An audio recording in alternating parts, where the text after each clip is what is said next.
በድጋሚ ሰላም ላችኋለሁ እንደምን ዋላችሁ። አንደኛ ቆሮንቶስ ምዕራፍ 13ን በማውጣት ከቁጥር 8 እስከ ቁጥር 13 ያለውን በማንበብ እንጀምራለን። የዚህ የስብከት ጊዜ ትኩረት የሚሆኑ ቁጥሮች ናቸው።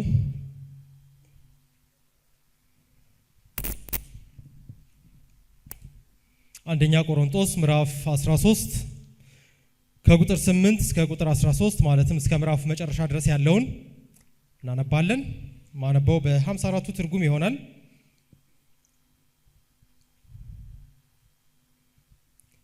ቁጥር 8 ጀምሮ እንዲህ ይላል።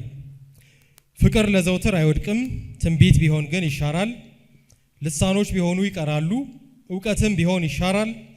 ከዕውቀት ከፍለን እናውቃለንና ከትንቢትም ከፍለን እንናገራለንና ፍጹም የሆነ ሲመጣ ግን ተከፍሎ የነበረው ይሻራል። ልጅ ሳለሁ እንደ ልጅ እናገር ነበር፣ እንደ ልጅም አስብ ነበር፣ እንደ ልጅም እቆጥር ነበር። ጎልማሳ ሆኜ ግን የልጅነትን ጠባይ ሽሬአለሁ። ዛሬስ በመስታወት በድንግዝግዝ እንደምናይ ነን፣ በዚያን ጊዜ ግን ፊት ለፊት እናያለን። ዛሬስ ከዕውቀት ከፍዬ አውቃለሁ፣ በዚያን ጊዜ ግን እኔ ደግሞ እንደታወቁ አውቃለሁ። እንዲህም ከሆነ እምነት፣ ተስፋ፣ ፍቅር እነዚህ ሶስቱ ጸንተው ይኖራሉ። ከነዚህም የሚበልጠው ፍቅር ነው። ይህ የእግዚአብሔር ቃል ነው። እግዚአብሔር አምላካችን ቃልህን ለመረዳት በምናደርገው ሙከራ ንቃት እንድትሰጠን፣ የማሰብ ችሎታ እንድትጨምርልን፣ የተከፈተ ልብ እንድትፈጥርልን፣ ይህም ለአንተ ክብር እንዲሆን እንጠይቃለን። በኢየሱስ ክርስቶስ ስም አሜን። ከትላንት በፊት በነበረው ጊዜ ለመናገር ወይም ለመጠቆም ስሞክር እንደነበረው በዚህኛው ክፍለ ጊዜ የምንመለከተው አንዳንድ የመንፈስ ቅዱስ ስጦታዎች ወይም የጸጋ ስጦታዎች አሁንም በዚህ ዘመን አሉ ወይስ ቀርተዋል? የሚቀሩ ከሆነ መቼ ነው የቀሩት የሚለውን ለማየት ሙከራ እናደርጋለን። ይህንን ጥያቄ ስናነሳ የሚቀጥሉና የቀሩ ስጦታዎች አሉ ወይ የሚለውን እየጠየቅን፣ ይህን ጥያቄ መጠየቅ አስፈላጊ የሚሆንበት ምክንያት ስጦታዎቹ የቀሩ ስጦታዎች ካሉ፣ በዚህ ዘመን የማይሰጡ ስጦታዎች ካሉ ምንም ልናደርግ ስለማንችል ነው። ምክንያቱም ጳውሎስ ቀደም አድርጎ ምዕራፍ 12 ቁጥር 11 ላይ ስጦታዎቹ የሚሰጡበትን መሰረት ሲናገር የኛ መሻት ወይም ጸሎት ሳይሆን የእግዚአብሔር ፈቃድ ወይም የመንፈስ ቅዱስ ፈቃድ ላይ የተመሰረተ እንደሆነ ተናግሯል። ምዕራፍ 12 ቁጥር 11 ይህን ሁሉ ግን ያ አንዱ መንፈስ እንደሚፈቅድ ለእያንዳንዱ ለብቻው እያካፈለ ያደርጋል ይላል። በዚህ ውስጥ ቁልፏ ቃል እንደሚፈቅድ የሚለው ነች። እግዚአብሔር እንደፈቀደው ወይም መንፈስ ቅዱስ እንደፈቀደው ለፈለገው ሰው የሚፈልገውን ስጦታ ይሰጣል። በዚህ ዘመን የማይሰጣቸው ስጦታዎች ካሉ ብንመኛቸውም፣ በእነሱም ጉዳይ ላይ ብንጸልይ፣ ብንለማመዳቸውም፣ ፕራክቲስ ለማድረግ ብንሞክርም ሊመጡ አይችሉም። ምክንያቱም ስጦታዎች የሚሰጡት በመንፈስ ቅዱስ ፈቃድ ላይ መሰረት በማድረግ ስለሆነ ይህንን ይዘን በዚህ ዘመን እግዚአብሔር የማይሰጣቸው ወይም መንፈስ ቅዱስ የማይሰጣቸው ስጦታዎች አሉ ወይ የሚለውን ጥያቄ ለመመለስ እንሞክራለን። ከቁጥር 8 እስከ 13 ያለውን ለማየት በምናደርገው ሙከራ ሌሎች ምንባቦችንም እናጣቅሳለን። ምንባቡን ከላይ ወደታች እየተመላለስን የጳውሎስን ሎጂክ ለመረዳት እንሞክራለን። ይህን ስናደርግ በጥሩ ሁኔታ ለመከተል የሚያግዘን ጆሮአችሁን ለእኔ መስጠት ነው። አይናችሁን ደግሞ በከፊል ወደ እኔ እየሰማችሁኝ እንደሆነ እንዲገባኝ፣ በዋናነት ግን ወይ በከፊል ከተባለ የቀረውን ደግሞ ምንባቡን እያያችሁ እንድትከተሉ፣ ከቻላችሁ ደግሞ ማስታወሻ እንድትይዙ ጠይቃችኋለሁ። ከምንባብ ውስጥ ያለውን ሀሳብ ለማውጣት ሙከራ ስለምናደርግ ትኩረታችን፣ የአይኖቻችን ትኩረት ምንባቡ ላይ፣ ቃላቱ ላይ ቢሆን ጥሩ ይሆናል። እንግዲህ በዚህ ዘመን የሚሰጡና የማይሰጡ ስጦታዎች አሉ ወይ ብለን ስናወራ ጥያቄው በራሱ ሲነሳ የትኞቹ ስጦታዎች ናቸው ካልተሰጡ ላይሰጡ የሚችሉት የሚለውን ግልጽ በማድረግ እንጀምር። ይህ ምልከታ በእንግሊዝኛ በአማርኛ አቻ አላገኘውለትም። በእንግሊዝኛ ሴንሴሽኒዝም ይባላል። አንዱ በሚዲያ ሴንሴሽናሊስት ሲል ሰምቼው አዝናንቶናል። ሴዜሽኒዝም ወይም ሲዜሽኒዝም የሚለው ቃል የተገኘው ከመጽሐፍ ቅዱስ ነው። እርሱም ቁጥር 8 ላይ የሚገኝ ቃል ነው። ፍቅር ለዘውትር አይወድቅም፣ ትንቢት ቢሆን ግን ይሻራል የሚለው በእንግሊዝኛ ካያችሁት ሲዝ ያደርጋል ይላል። ከዚህ ላይ በመነሳት ሴዜሽኒዝም የሚባል አመለካከት አለ። ይህ አመለካከት የሚጀምረው ከፕሮቴስታንቲዝም መወለድ ጀምሮ ነው። የዚህ አመለካከት የመጀመሪያው በጥሩ ሁኔታ ያብራራው ጆን ካልቪን ይባላል። በማስከተልም ብዙዎች ተከትለውታል። እና ሴዜሽኒስቶች ምን ይላሉ ምን አይሉም? የሴዜሽኒስቶች አቋም ምንድን ነው? ቀጥሏል የማይሉቱ ምን አይሉም ምን ይላሉ የሚለውን ትንሽ መለየት ጥሩ ነው። ሴዜሽኒስቶች እግዚአብሔር ተአምራት አያደርግም ይላሉ ተብለው ይከሰሳሉ። ሴዜሽኒስቶች እግዚአብሔር ተአምራት አያደርግም አይሉ። እንደውም አንዳንዶች ሴዜሽኒስቶች ጋር ሲከራከሩ ያው ኢየሱስ እኮ ተአምር አድርጓል ብለው የሞኝ ክርክር ይጠቅሳሉ። ሴዜሽኒስቶች መጽሐፍ ቅዱስ ውስጥ የተመዘገቡ ተአምራት አልሆኑም አይሉም፣ እግዚአብሔር ተአምርም አያደርግም አይሉ። ሴዜሽኒዝም ምንድን ነው የሚለው? ሴዜሽኒዝም የሚለው አንዳንድ ልዕለ ተፈጥሯዊ የሆኑ በተለይ የምልክት ስጦታዎች በዚህ ዘመን ለአማኞች ለቤተ ክርስቲያን አይሰጡም የሚል ምልከታ ነው ወይም አስተምሮ ነው። እነዚህ የማይሰጡት ስጦታዎች ምን ምን ሊሆኑ ይችላሉ? የምልክት ስጦታ ናቸው፣ ልዕለ ተፈጥሯዊ ናቸው፣ ተአምራዊነት ያላቸው ስጦታዎች ናቸው። ከታለንት ጋር ሊምታቱ የማይችሉ በትሬኒንግ ሊዳብሩ ሊገኙ የማይችሉ ስጦታዎች ናቸው። ለምሳሌ የመፈወስ ስጦታ። መፈወስ ምን ማለት ነው የሚለውን ለማየት ሞክረናል። መፈወስ ማለት የሚዳሰስ የሚጨበጥ በስጋ ዓይኖቻችን አይተን ልንመሰክረው ምንችል አይደለም። እኛ አማኝ ያልሆኑ ሰዎች ለመሆን ሆኗል አልሆነም በሚለው ግራ የማይጋቡበት ማለት ነው። የእሱ አይነት የመፈወስ ስጦታ በዚህ ዘመን የለም ይላሉ ሴዜሽኒስቶች። ትንቢት መናገር ማስተማርም ትንቢት ነው ይላሉ አንዳንዶች። በማስተማር ሴንስ ሳይሆን የወደፊቱን በተመለከተ መገመት ወይም ፕሪዲክት ማድረግ፣ መናገር፣ መተንበይ ወይ ደግሞ የተደበቀው በሰው አእምሮ ሊታወቅ የማይችለውን ማወቅ፣ ሁለቱም ትንቢት ናቸው። ሌላው ልሳን፣ በልዩ ልሳኖች መናገር ማለትም ምንም ሳልማረው ጥርት ያለ ስፓኒሽ ሳወራ ብታገኙ አይነት ስጦታ ማለት ነው። የእሱ አይነት ስጦታ ወይም ሐዋርያት ሥራ ምዕራፍ 2 ላይ የነበረው አይነት በልሳን የመናገር ስጦታ፣ በሌሎች ልሳኖች የመናገር ስጦታ ቀርቷል የሚል አመለካከት ነው ማለት ነው። ሴዜሽኒዝም ይህን ይመስላል። እነዚህ አይነት ስጦታዎች ይቀራሉ ወይስ አይቀሩም በሚለው ጉዳይ ኦልሞስት በሁሉም ፕሮቴስታንት ዘንድ መስማማት አለ። ሁሉም ፕሮቴስታንት ፔንቴኮስታልም፣ ካሪዝማቲክም፣ ሉትራንም፣ ባፕቲስትም ኦልሞስት ሁሉም በአንድ ነገር ይስማማል። እነዚህ ልዕለ ተፈጥሯዊ የሆኑ ስጦታዎች ይሻራሉ ይቀራሉ በሚለው ይስማማል። ምክንያቱም በግልጽ ተጽፏል። ፍቅር ለዘውትር አይወድቅም፣ ትንቢት ግን ይሻራል፣ ልሳኖች ይቀራሉ። ስለዚህ የሚሻሩ የሚቀሩ ስጦታዎች እንዳሉ በግልጽ ስለሚናገር ስጦታዎቹ እንደሚቀሩ ሁሉም ይስማማል። በማስከተል ሌላም ጉዳይ ላይ ሁሉም ይስማማል። ስጦታዎቹ የሚሻሩት መቼ ነው፣ የሚቀሩት ሲዝ የሚያደርጉት መቼ ነው የሚለውንም በተመለከተ ሁሉም ይስማማል። የማይስማማ የለም።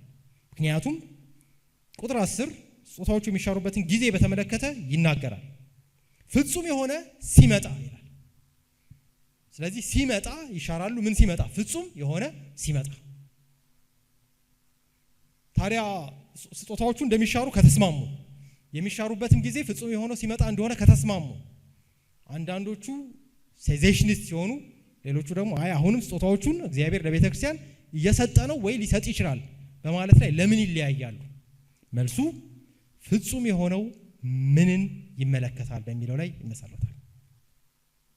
ፍጹም የሆነው ሲመጣ ይሻራሉ። ምንም የሚከራከር የለም፣ ሁሉም ይስማማል። ግን ፍጹም የሆነው ማለት ምንድን ነው?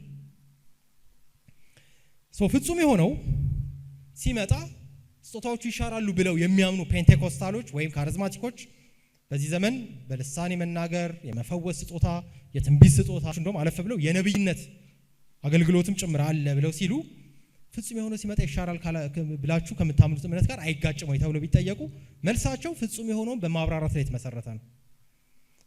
ሴዜሽኒስት ያልሆኑ አሁንም ቀጥሏል የሚሉቱ ፍጹም የሆነውን በተመለከተ ምን ይላሉ? የጌታ የኢየሱስ ክርስቶስ ዳግም ምጽአት ነው ይላሉ። የጌታ የኢየሱስ ክርስቶስ ዳግም ምጽአት ከሆነ ስጦታዎቹ አሁንም እየሰሩ ነው ማለት ይቻላል። ምክንያቱም ፍጹም የሆነው እስኪመጣ ድረስ ይቀጥላሉ የሚል ይመስላል ጳውሎስ። ስለዚህ ቀጣይ ማንሳት የሚኖርብን ጥያቄ ፍጹም የሆነው የተባለው የጌታ የኢየሱስ ክርስቶስ ዳግም ምጽአትን ሊመለከት ይችላል። በ70 ዓመተ ምህረት የመጣበትን አይነት አመጣጥ ሳይሆን እሱ ከሆነ ምንም ጭቅጭቅ የለው፣ በቃ መጥቷል፣ አልፏል 70 ዓመተ ምህረት። ነገር ግን አሁን እኛ ከፊት ለፊት የምንጠብቀው አይነት የጌታን ዳግም ምጽአት የሚመለከት ከሆነ ይሄ ፍጹም የሚለው ቃል ስጦታዎቹ ይቀጥላሉ ማለት ነው። ነገር ግን ፍጹም የሚለው የኢየሱስን ዳግም ምጽአት እኛ ለወደፊት የምንጠብቀውን የጌታን መገለጥ ይመለከታል ወይ? ስለሱ የሚያወራ ነው ወይ? ለማየት እንሞክር። በቅድሚያ ፍጹም የሚለው ቃል ቴሊዮስ በግሪክ አድጀክቲቭ ነው፣ ቅጽል ማለት ነው። ልክ ቆንጆ፣ የሚያስጠላ፣ ጎበዝ ቅጽል ናቸው አይደል? እነዚህ ፍጹም ቴሊዮስ ፍጹም ተብሎ የተረጎመው ቃል ማለት ነው። በእንግሊዝኛ ፐርፌክት ብለው የተረጎሙት ቅጽል ነው። ይህ ቃል በአዲስ ኪዳን ሰርች ብታደርጉ ልታጠኑት ትችላላችሁ። በጣም በብዛት የሚገኝ ቃል አይደለም። በአንድ ሲቲንግ ተቀምጣችሁ ልታጠኑት የምትችሉት ቃል ነው። በአዲስ ኪዳን ባገለገለባቸው ምንባቦች ሁሉ ከጌታ ከኢየሱስ ክርስቶስ ዳግም ምጽአት ጋር ተያይዞ አገልግሎ አያውቅም። ኔቨር። የጌታን ዳግም መምጣት ለመግለጽ የአዲስ ኪዳን ጸሐፊዎች ፍጹም የሚለውን ቃል ወይም ቴሊዮስ የሚለውን የግሪክ ቃል ተጠቅመው አያውቁም።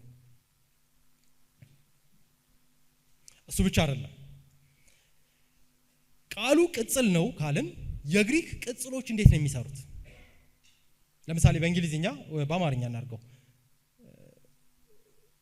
እንግሊዝኛው ይሻላል። the girl is good, the man is good። ጉድ ምንድን ነው? ቅጽል ነው አይደል? ለሴቲቷም ለወንዱም ስትጠቀመው ቃሉ አይለዋወጥም። ጉድ ነው። ግሪክ ግን እንደዛ አይደለም የሚሰራው። የግሪክ ቅጽሎች ወንድን ለመግለጽ የሚያገለግሉ ከሆነ ሰውየው መልካም ነው ለማለት መልካም የሚለው ቃል የወንድ ይዘት ይኖረዋል። ጾታው ሴት የሆነን አካል ለመግለጽ ካገለገለም እንደዛው። ጉዝ አካል ደግሞ ከሆነ ለምሳሌ ጠረጴዛው መልካም ነው እምል ከሆነ የጉዝ አካል ቅርጽ ይይዛል።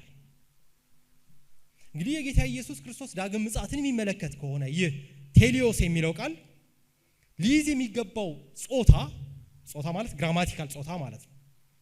ልክ ለምሳሌ ኢትዮጵያ ስንል ኢትዮጵያ ያድጋል አንልም አይደል? ኢትዮጵያ ታድጋለሽ የምንለው ሀገር የምትጠራው በሴት ነው። ጾታ ግን አላት ማለት አይደለም። ልክ እንደዛው ቴሊዮስ የሚለው ቃል የኢየሱስን ዳግም ምጽአት የሚገልጽ ከሆነ በግሪኩ ምን መሆን አለበት? ተባታይ ጾታ ማለት ወንድ ጾታ የሚያሳይ መሆን አለበት ወይስ የሴት ጾታ ወይስ ገለልተኛው? የጌታ ኢየሱስ ክርስቶስ ዳግም ምጽአትን የሚመለከት ቢሆን ኖሮ ይህ ቃል ቬሪ ፕሮባብሊ የሚኖረው ጾታ የወንድ ጾታ ይሆን ነበር። ምክንያቱም ኢየሱስ ክርስቶስ የሚለው ስም ራሱ የወንድ ጾታ አለው ግራመሩ። በምዕራፍ 8 ቁጥር 10 ምዕራፍ 13 ቁጥር 10 የምናገኘው ፍጹም የሚለው ቃል ቅጽሉ ጾታው ገለልተኛ ጾታ ነው በግሪኩ። ስለዚህ የሆነን ማንነት ያለውን አካል ለመግለጽ እንዲያገለግል ተደርጎ አልገባም።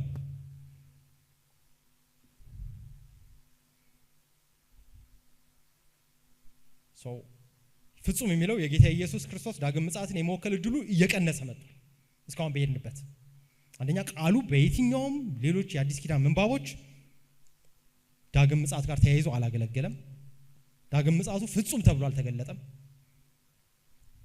እና ደግሞ የቃሉ የቅጽሉ ጾታን ስናየው የኢየሱስን ዳግም ምጽአት ኢየሱስን ለመግለጽ በሚያገለግል መልኩ አልተቀመጠም። እንቀጥል። ቃሉን ስናየው ከዳግም ምጽአት ጋር የሚያያዝ አይመስልም፣ አይያያዝም። በማስከተል የጳውሎስስ ሎጂክ ምን ይመስላል? ጳውሎስ ከቁጥር 8 እስከ ቁጥር 13 ሙግቱ፣ ሎጂኩ፣ ፍሰቱ ምን ይመስላል? የጳውሎስ ሎጂክ ምን እያወራ እንደሆነ ለመረዳት አስፈላጊ ነው። ቁጥር 8 ሲጀምር ምንድነው የሚለው? ፍቅር ለዘውትር አይወድቅም። ይህን ማለት ያስፈልገው ለምንድን ነው? ወደ ኋላ እንመለስ። እንዳልኳችሁ እንግዲህ ወደ ላይ ወደ ታች መመላለስ ምንባቡን ለመረዳት የግድ አስፈላጊ ነው። ምዕራፍ 12 ሲጨርስ ምን ብሎ ነው የጨረሰው? ደግሞም ከሁሉ የሚበልጥ መንገድ አሳያችኋለሁ አለ። ምንም በተመለከተ እውነተኛ መንፈሳዊነትን ስፒሪቹዋሊቲን በተመለከተ የሚበልጥ መንገድ አለ። ከምን የሚበልጥ? ከስጦታዎች የሚበልጥ መንገድ። ይህ መንገድ ምን ይባላል? ምዕራፍ 13 ፍቅር። እግዚአብሔርን ስለመውደድ አይደለም ምዕራፍ 13 የሚያወራው፣ ስለ ወንድሞች ፍቅር። የመንፈሳዊነት ዋነኛው መገለጫ ፍቅር ነው። የሚበልጠው መንፈሳዊነት ለማሳየት የሚበልጠው መንገድ ፍቅር ነው አለ። ይህን ሲል ትላንትም ለማየት ሞክረናል። ከቁጥር 1 እስከ 3 ፍቅርን በቃል አጋኖ ይገልጸዋል። ሊኖር የማይችል ነገር ሁሉ ኖሮኝ ፍቅር ከሌለኝ እነዚህ ያሉኝ ነገሮች ባይኖሩ ይሻላል ያስብላል አለ። ቀጠለ። ከቁጥር 4 እስከ ቁጥር 7 የፍቅርን ባህሪያት ይዘረዝራል። የፍቅርን ባህሪያት ሲዘረዝር ፍቅር ይታገሳል ይላል። ለምሳሌ ፍቅር ቸርነት ያደርጋል፣ ልሳን ይታገሳል፣ ልሳን ቸርነት ያደርጋል። ትንቢት ይታገሳል፣ ትንቢት ቸርነት ያደርጋል ሊባል አይችልም። ፍቅር የጸጋ ስጦታዎች ወይም የመንፈስ ቅዱስ ስጦታዎች ሊኖራቸው የማይችል ባህሪ ያለው አትሪቢዩትስ አሉት። ስለዚህ ከባህሪውም የተነሳ ፍቅር ይበልጣል አለ። ቁጥር 8 ላይ ግን ሲገባ ምን አለ? ፍቅር የሚበልጥበትን ሌላ መከራከሪያ ማምጣት ጀመረ። እርሱም ፍቅር ለዘውትር አይወድቅም፣ ኔቨር ፎል አያደርግም። ለዘውትር ማለት ለዘላለም ፍቅር የሚባለው ነገር ይኖራል። ስለዚህ ከመንፈስ ቅዱስ ስጦታዎች ወይም ከጸጋ ስጦታዎች ምን ይላል? ፍቅር ይበልጣል። በምን ምክንያት? የማይወድቅ በመሆኑ። ዜን ከቁጥር 8 እስከ 13 ፍቅር እንዴት ዘላቂ በመሆኑ እንደሚበልጥ ያሳያል። ፍቅር ለዘውትር አይወድቅም፣ ትንቢት ቢሆን ግን ይሻራል። ስለዚህ ከትንቢትና ከፍቅር ማን ይበልጣል? ፍቅር። ለምን? ትንቢት ይሻራል፣ ፍቅር ግን ይቀጥላል። ስለዚህ በቀጣይነቱ ዘላቂ በመሆኑ ምክንያት ፍቅር ይበልጣል። ልሳኖች ቢሆኑ ይቀራሉ፣ ፍቅር ግን ዘላቂ ስለሆነ ፍቅር ከልሳኖች ይበልጣል። እውቀትም ቢሆን ይሻራል፣ ፍቅር ግን ዘላቂ ሆኖ ስለሚኖር ፍቅር ከእውቀት ይሻላል። ከማወቅ ማለት አይደለም፣ ከእውቀት አገልግሎት ጋር የተያያዘ ነው። ስለ ጸጋ ስጦታዎች እያወራ ስለሆነ ፍቅር የሚበልጠው ከዘለቄታው አንጻር ነው አለ። ይህንን እስከ ቁጥር 13 እንዴት ባለ አይነት ሎጂክ ጳውሎስ ሐሳቡን ዲፌንድ ያደርጋል።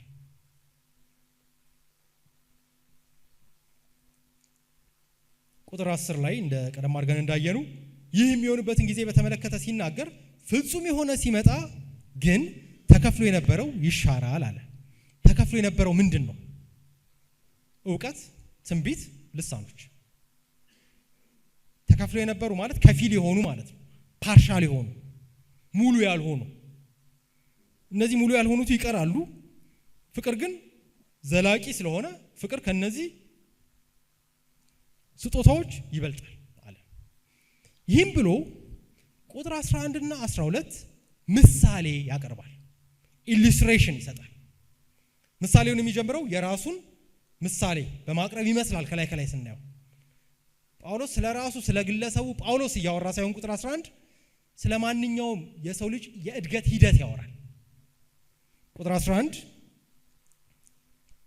ልጅ ሳለሁ እንደ ልጅ እናገር ነበር፣ እንደ ልጅም አስብ ነበር፣ እንደ ልጅም እቆጥር ነበር፣ ጎልማሳ ሆኜ ግን የልጅነትን ጠባይ ሽሬአለሁ በማለት የአንድ የሰውን እድገት ምሳሌ በማድረግ ይናገራል። ጳውሎስ እኔ ብሎ ስለ ራሱ እያወራ አይደለም። ይሄ ለማንኛውም ሰው አፕሊካብል ስለሆነ ስለሚሰራ ልጅ በልጅነቱ የልጅነት ጠባይ ያለበት የልጅነት ጠባይ ስላለው አይከሰስም። እንደ ልጅ በልጅነቱ እንደ ልጅ ያስባል። እንደ ልጅ በማሰቡ ምክንያት አይከሰስም። አዋቂ ሆኖ ጎልምሶ አደልት ሆኖ እንደ ልጅ ቢያስብ ምን ነው እንደ ልጅ አደረገ ይባላል። ምክንያቱም የልጅነት ጠባይን መጣል ይጠበቃል በእድገት። ይህንን በቀጥታ ወደ ቤተ ክርስቲያን ያዞረዋል።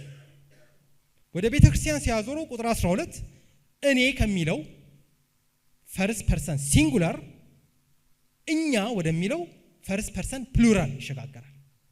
ከአንደኛ መደብ ነጠላ መጠሪያ ወደ ፕሉራል ይሸጋገራል። አይ ቲንክ መደብ መጠሪያ ነጠላ ከሚለው ፈርስት ፐርሰን ሲንጉላር ይቀላችኋል ብዙዎቻችሁ ያስባሉ።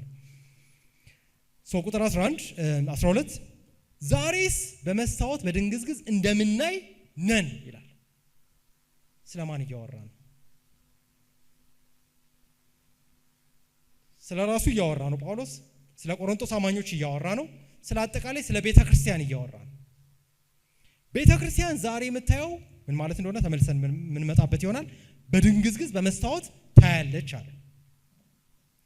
ይቀጥልና በዚያን ጊዜ ግን ፊት ለፊት እናያለን አለ። በዚያን ጊዜና ዛሬ የሚለው ከቁጥር 10 ጋር የሚያያዘው እንዴት ነው? ቁጥር 10 አሁን ከእውቀት ከፍለን እናውቃለን፣ ከትንቢት ከፍለን እንናገራለን ብሎ ነበር። አሁን ከፍለን የምናውቅበት ከፍለን ትንቢት በምንናገርበት ጊዜ ያለውን ቁጥር 12 ምን ይለዋል? ዛሬስ ይለዋል። ቁጥር 10 ደግሞ ምን ይላል? ፍጹም የሆነ ሲመጣ ይላል። ፍጹም የሆነ ሲመጣ ለሚለው የቁጥር 12 አቻው በዚያን ጊዜ። ስለዚህ በዚያን ጊዜ ሲል ቁጥር 12ን ፓራፍሬዝ እናድርገው። ዛሬስ ማለትም ከፍለን በምናውቅበት ጊዜ በመስታወት በድንግዝግዝ እንደምናይ ነን። በዚያን ጊዜ ግን ማለትም ፍጹም የሆነው ሲመጣ ፊት ለፊት እናያለን አለ።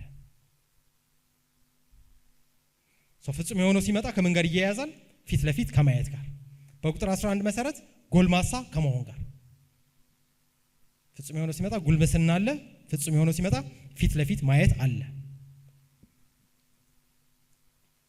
ይህን ይልና ጳውሎስ ቁጥር 12 ሁለተኛው አጋማሽ ላይ ተመልሶ ወደ ፈርስት ፐርሰን ሲንጉላር ይመለሳል።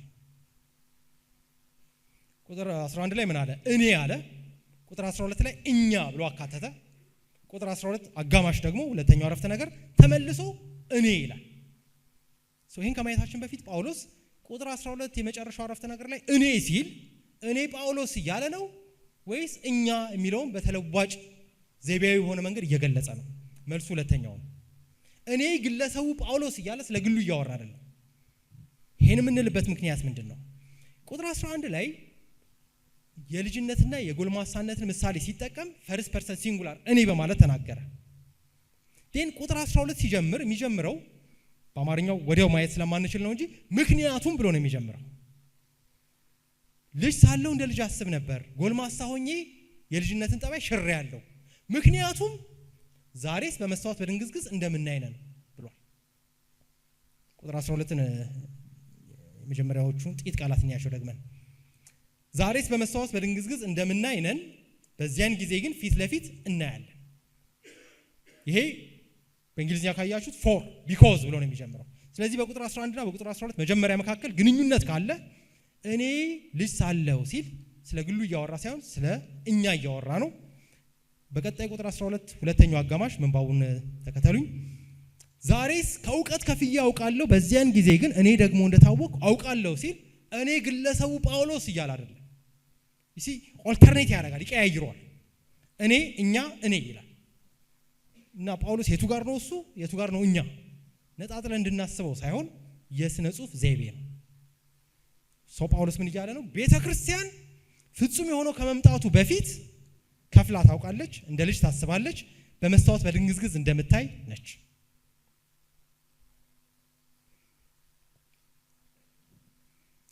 ፍጹም የሆነው ሲመጣ ቤተክርስቲያን ጎልማሳ ትሆናለች፣ የልጅነት ጠባይን ትተዋለች፣ በድንግዝግዝ ማየት ትታ ፊት ለፊት ታያለች፣ እንደታወቀችው ደግሞ ታውቃለች እያለ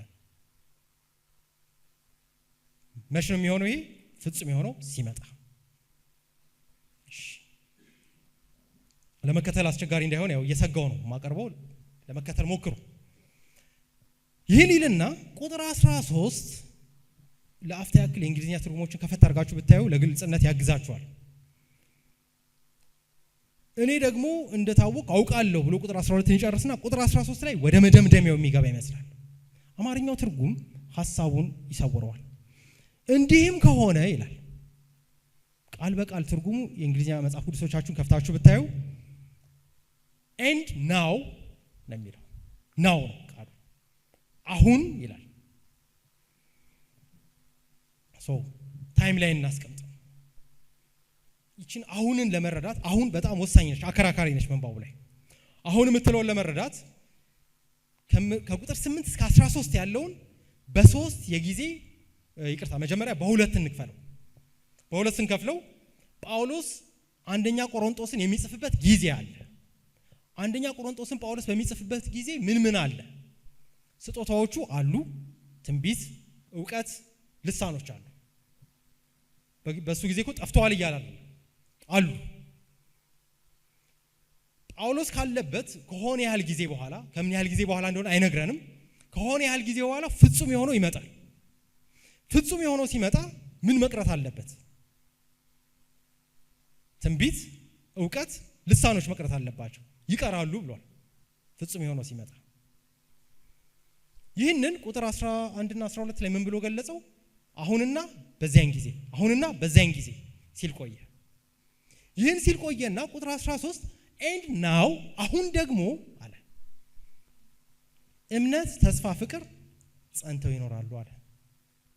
አሁን በሚለው ቁጥር 13 ውስጥ ምን ተወግዷል? ቁጥር 13 ውስጥ የሌሉ ነገሮች ምንድን ናቸው? ልሳኖች፣ ትንቢት፣ ዕውቀት የሉ። ስለዚህ ቁጥር 13 አሁን የሚለው ፍጹም የሆነው ከመጣ በኋላ ያለውን ሁኔታ የሚመለከት መሆን አለበት። አጽንኦቱን ተመልከቱት። እንግዲህ አሁን ወይም በትናው ወይም ኤንድ ናው እምነት፣ ተስፋ፣ ፍቅር ይልና ጸንተው ይኖራሉ ብቻ አይልም። ሆነ ብዬ ነው የዘለልኩት ቀደም አድርጌ። እነዚህ ሶስቱ ብሎ ያጠብቀዋል። ምን እያለ ነው ማለት ነው? እንደዚህ ሶስቱ ብሎ ሲያጠብቅ ከላይ የተናገርኩትን ሎጂኬን ሚስ እንዳታደርጉ እያለ ነው። ፍጹም የሆነው ሲመጣ ይቀራሉ፣ ይሻራሉ የተባሉ አሉ። አሁን ስጦታዎቹ ተሽረው የሚቀጥሉ አሉ። ምን እምነት፣ ተስፋና ፍቅር።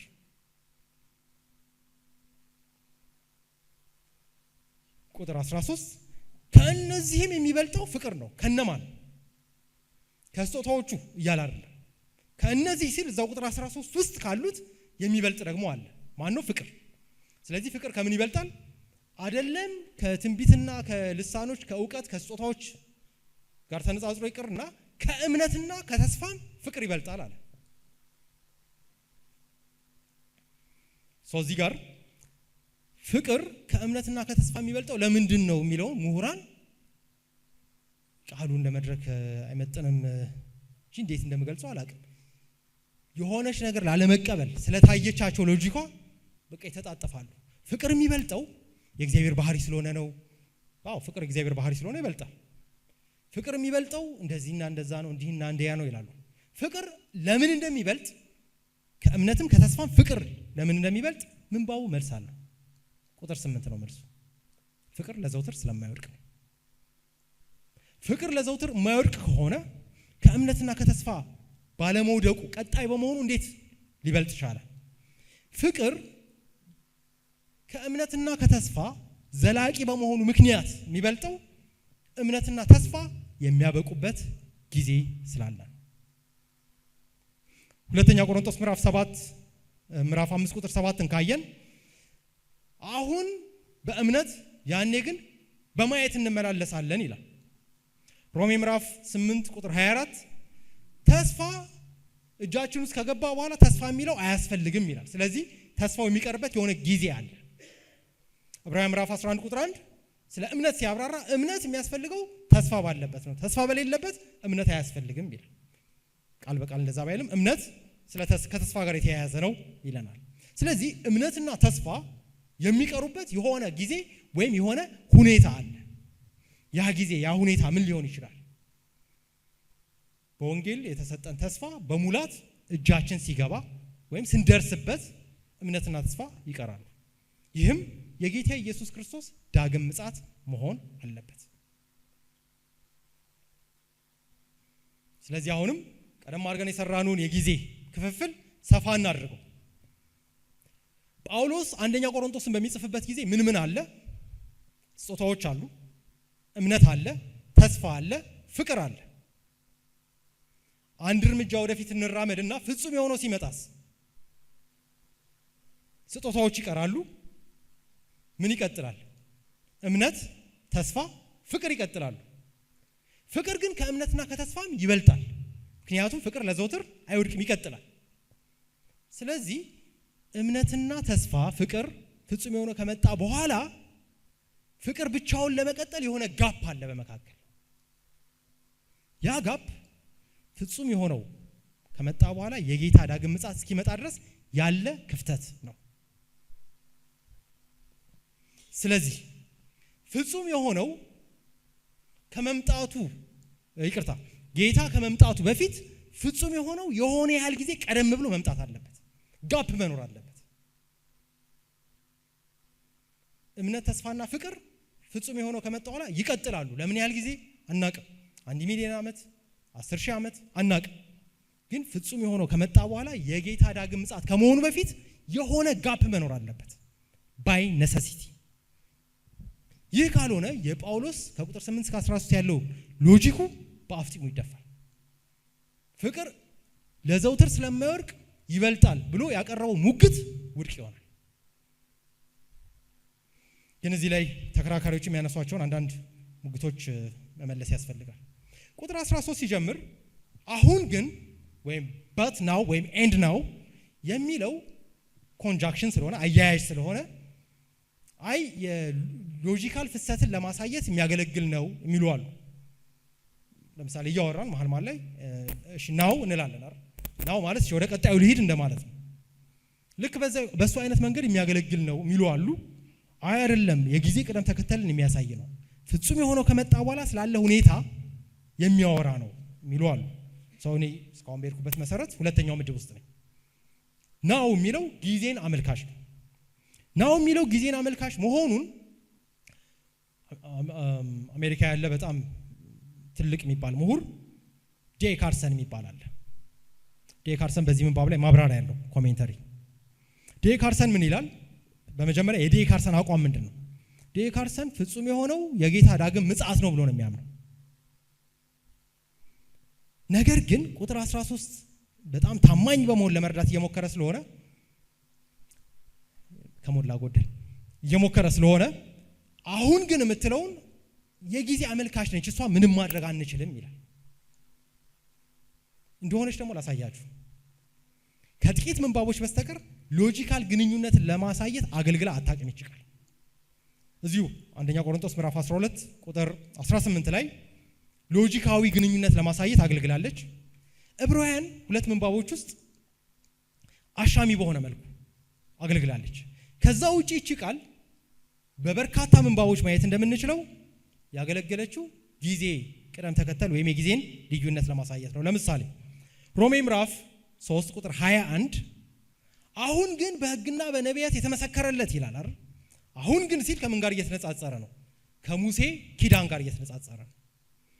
በሙሴ ኪዳን ሕግ ሊያደርግ የቻለው ኃጢአት ኃይለኛ ኃይል መሆኑን አሳይቷል።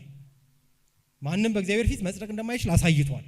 አሁን ግን ሲል ስለ አዲሱ ዘመን እያወራ ነው።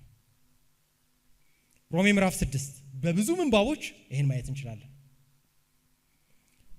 አሁን ግን የሚለው የጊዜ ሽግግርን የሚያሳይ ነው። ጄ ካርሰንም ይስማማል። ትናንትም የጠቀስኩላችሁ አንድ ምሁር አለ አንቶኒ ቴሲልተን የሚባል እሱም ይስማማል። ነገር ግን ፍጹም የሆነው የሚለው የጌታ ዳግም ምጽአት መሆን አለበት ብለው ስለወሰኑ ዜን ትንሽ ይፈራገጣሉ በነጌታ። ጄ ካርሰንም እንደሚያደርግ ልንገራችሁ። ይሄ የሚያሳየው ጊዜ ነው። ፍጹም የሆነው ከመጣ በኋላ ስላለ ሁኔታ ነው የሚያሳየው። ታዲያ እምነትና ተስፋ ፍቅር በአንድ ላይ ጸንተው ፍቅር ታዲያ ለምንድን ነው የሚበልጠው? ፍቅር በምን ተለየ ሲባል ፍቅር የእግዚአብሔር ባህሪ ስለሆነ እንደዚህ ብሎ ምንባብ ውስጥ የሌለ ማብራሪያ ያመጣል። እንደሱ ብቻ ብሎ ያበቃ። እሺ ፍቅርና እምነትና ተስፋ ጌታ ሲመጣ እንደሚቀሩ እናውቃለን። ግን የሚቀጥሉበት የሆነ ሴንስ አለ ደግሞ ይላል። የሚቀጥሉበት የሆነ ሴንስ አለ ብሎ ከሚያጠቅሳቸው ምንባቦች አንዱ አንደኛ ቆሮንቶስ ምዕራፍ 15 ቁጥር 19 ነው። ለዚህ ህይወት ብቻ ጌታን ተስፋ ካደረግኑ ምንኛ ምስኪኖች ነን ይላል። አንድ ወዳጄ ከብዙ ዓመት በፊት ይሄን ጉዳይ አወራሁትና እስቲ አንድ ያንተን ሐሳብ የሚቃረን ግን አሪፍ መጽሐፍ ስጠኝ አለኝ። ሰጠሁት። ክፍለ ሀገር ነበርኩ። ደወለልኝ። ኤዲተሮቹ እንዴት አሳለፉለት ነው ያለው። ክርስቶስን ለዚህ ህይወት ብቻ ተስፋ አድርገን ከሆነ ማለት በዚሁ ተጀምሮ በዚሁ ለሚያልቅ ህይወት ተስፋ አድርገኑ ከነበር ማለት ነው እንጂ ተስፋ ይቀጥላል እያለ አይደለም። ምዕራፍ 15 ካርሰን ይህ ሁሉ በጣም ባይዚ ጎበዝ ስኮላር ነው። አይ ቲንክ አንዳንዶቻችሁ ስሙን ታውቁታላችሁ። ምርጥ ምሁር ነው። ለምንድን ነው እንደዚህ የሚፍጨረጨረው? አሁን ግን የምትለው ወዴት እያመራችበት እንደሆነ ስለገባው ነው። አሁን የምትለው እምነት፣ ተስፋና ፍቅር ብቻ ጸንተው የሚቀጥሉበት እነዚህ ሶስቱ ፍጹም የሆነው ሲመጣ የሚሆነው ሁኔታ ነው። ፍጹም የሆነው ከመጣ በኋላ ግን ፍቅር ብቻውን ይቀጥላል። ስለዚህ ፍጹም የሆነው ሲመጣና ፍቅር ብቻውን የሚቀጥልበት የጌታ ኢየሱስ ዳግም ምጽአት መካከል የሆነ ጋፕ መኖር አለበት። ናው ስል የኔ ነው ሎጂክ ከፊት ለፊታችን ከጌታ ከኢየሱስ ክርስቶስ ዳግም ምጽአት ውጪ የምንጠብቀው ሌላ ምንም ነገር የለም። ዛሬ ላይ ቆመን ስናወራ ከፊት የምንጠብቀው አንድ ነገር ብቻ ነው፣ የጌታ ዳግም ምጽአት። በጌታ ዳግም ምጽአትና በፍጹሙ መካከል የሆነ ክፍተት መኖር ካለበት እኛ አሁን ዛሬ ላይ ጌታን ስንጠብቅ በእኛና በጌታ ዳግም ምጽአት መካከል ልንጠብቀው የምንችለው ነገር ምንድን ነው? መልስ ምንም። ስለዚህ ይህ ፍጹም የሆነው የሚለው የጌታ ዳግም ምጽአት ሊሆን አይችልም። የጳውሎስ ሎጂክ ውድቅ ይሆናል። በጭራሽ ሊቆም ሊቀጥል የማይችል ሙግት ይሆናል ማለት ነው።